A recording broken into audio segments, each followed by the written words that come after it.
Hello guys, welcome back to Skyview के education. आज हम डिस्कस करने वाले थी डीएनए का पैकेजिंग ऑफ डीएनए हेलिक्स का पार्ट 5। ऑलरेडी 4 पार्ट मैंने डिस्कस कर लिए, मेरी चैनल में डाले हुए। अगर आपको देखना हो तो मेरी चैनल में जाके देख सकते हो। ओके, तो डीएनए का पैकेजिंग ऑफ डीएनए हेलिक्स। तो जो डीएनए होता है वो ये सेल है। सेल के अंदर न्यूक्लियस प्रेजेंट होता है, न्यूक्लियस के अंदर डीएनए प्रेजेंट होता है। ओके, तो डीएनए का पैकेजिंग हमको पढ़ना है, packaging of DNA helix. Okay, distance between two consecutive base pairs is 0.34 nanometer. जैसे कि हमको पता है, मैंने कल ही पढ़ाया था आपको कि ये जो डीएनए का स्ट्रक्चर है, यहाँ पे आप देख सकते हो, यहाँ पे जो पीच ऑफ द हेलिक्स है वो 3.4 नैनोमीटर है एंड उसमें 10 base pair approximately thoroughly H turn में प्रेजेंट होते हैं। और जो डिस्टेंस होता है बिटवीन बेस पेयर का वो होता है 0.34 नैनोमीटर। ओके, तो वो नैनोमीटर को हमने मीटर में यहाँ पे कन्वर्ट किया है। 0.34 इंटू 10⁻⁹ मीटर। उसको नैनोमीटर में से मीटर में कन्वर्ट करेंगे तो इंटू 10⁻⁹ आएंगे। Okay, if the length of the DNA double helix in typically mammalian cells is calculated।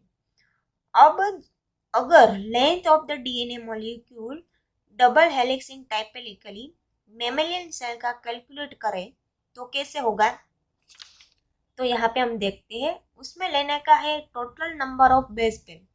तो जो डीएनए का जो हेलिक्स है उसमें, ये हेलिक्स है उसमें total number of base pair present होते हैं, वो नंबर लेना है into distance between two consecutive base pair. Distance between two consecutive base pair हमको पता है 0.34 इंटू 10⁻⁹ मीटर।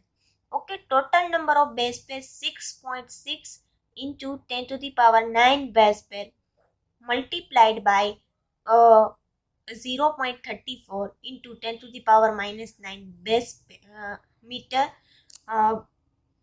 तो ये यहाँ पे हमने ये मल्टीप्लाइड किया तो यहाँ पे आएगा जो आंसर, ये दोनों तो चले जाएंगे, तो यहाँ पे इसका हम मल्टीप्लिकेशन करेंगे तो हमको 2.2 मीटर में आएगा।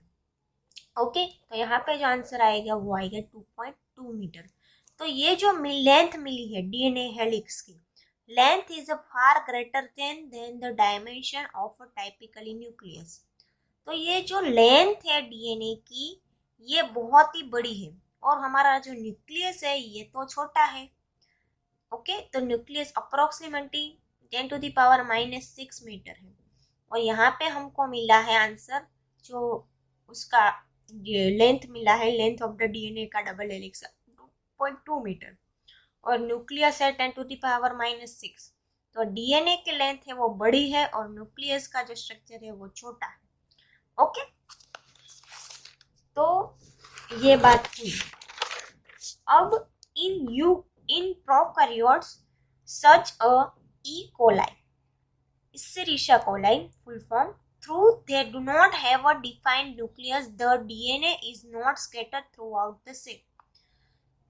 तो इन प्रोकैरियोट में क्या होता है, ई कोलाई में through they do not have a defined nucleus. जो ई कोलाई होता है, ये ई कोलाई का सेल है, तो वहां पे ई कोलाई में कोई न्यूक्लियस जैसा स्ट्रक्चर, ऐसे न्यूक्लियस जैसा स्ट्रक्चर डिफाइन नहीं होता है, न्यूक्लियस जैसा स्ट्रक्चर ही नहीं होता है। The DNA is not scattered throughout the cell. अब न्यूक्लियस में डीएनए प्रेजेंट होता है, हमको मालूम है, यहाँ पे न्यूक्लियस जैसा कोई स्ट्रक्चर ही नहीं है। तो यहाँ पे तो डीएनए जो अगर यहाँ पे होगा तो थ्रू आउट द स्कैटर होना चाहिए ना, क्योंकि ये साइटोप्लाज्म में घूमना फिरना चाहिए, क्योंकि यहाँ पे तो न्यूक्लियस है नहीं। न्यूक्लियस होगा तो उसको मेम्ब्रेन होगा न्यूक्लियस का, तो वो बाहर नहीं जाने देगा। बट यहाँ पे तो न्यूक्लियस है ही नहीं, उसका स्ट्रक्चर ही डिफाइन नहीं है, तो वो स्ट्रक्चर डीएनए का जो है वो स्कैटर होना चाहिए। बट ऐसा नहीं, यहाँ पे जो डीएनए का है स्ट्रक्चर, वो डीएनए वो not scattered throughout the cell, तो वो स्कैटर नहीं होता है। ओके, एक जगह पर स्टैक होता है। DNA being a negatively charge अब डीएनए जो होता है वो नेगेटिवली चार्ज होता है, क्यों? क्योंकि डीएनए में हमको पता है कि वहां पे फॉस्फेट ग्रुप प्रेजेंट होता है, और जो फॉस्फेट ग्रुप होता है वो नेगेटिवली चार्ज होता है। ओके, फॉस्फेट ग्रुप प्रेजेंट होता है क्योंकि उसमें जो ऑक्सीजन का होता है उसमें नेगेटिवली चार्ज होता है, तो इसी वजह से वो डीएनए होता है वो नेगेटिवली चार्ज होता है। Is held with some protein, वो सम प्रोटीन के साथ हेल्ड करता है, डेट है वो पॉजिटिवली चार्ज। जो प्रोटीन जो होते हैं वो पॉजिटिवली चार्ज होते हैं in region term as a nucleoid. तो यहाँ पे क्या हो रहा है कि जो प्रोटीन है वो पॉजिटिवली चार्ज है, प्रोटीन है वो पॉजिटिवली चार्ज है, डीएनए है वो नेगेटिवली चार्ज है, अपोजिट अट्रैक्शन हुआ तो ये दोनों साथ में रहेंगे, तो वो डीएनए होता है वो प्रोटीन के साथ रहेगा ना, क्योंकि नेगेटिवली चार्ज पॉजिटिवली चार्ज के साथ ऐसे अट्रैक्ट करेगा। ओके, तो वो जो टर्म उसको बोलते हैं रीजन, वो रीजन जहाँ पे ये दोनों साथ में रहते हैं पॉजिटिवली और नेगेटिवली चार्ज, उसको हम बोलते हैं nucleoid. Okay, the DNA is nucleoid is organised in large loops held by protein. तो जो ये डीएनए है इज न्यूक्लियोइड में इज ऑर्गेनाइज, तो ये डीएनए जो होता है न्यूक्लियोइड में लार्ज ग्रुप में एकदम कोयली टाइप लार्ज लूप में होता है ऑर्गेनाइज, और वो हेल्ड बाय प्रोटीन, जो प्रोटीन होता है उसके साथ जुड़ा हुआ होता है न्यूक्लियोटाइड की जो रीजन होता है वहां पे। ओके गाइस, तो यहाँ पे मैंने इतना ही मेरी पोर्शन लिया है।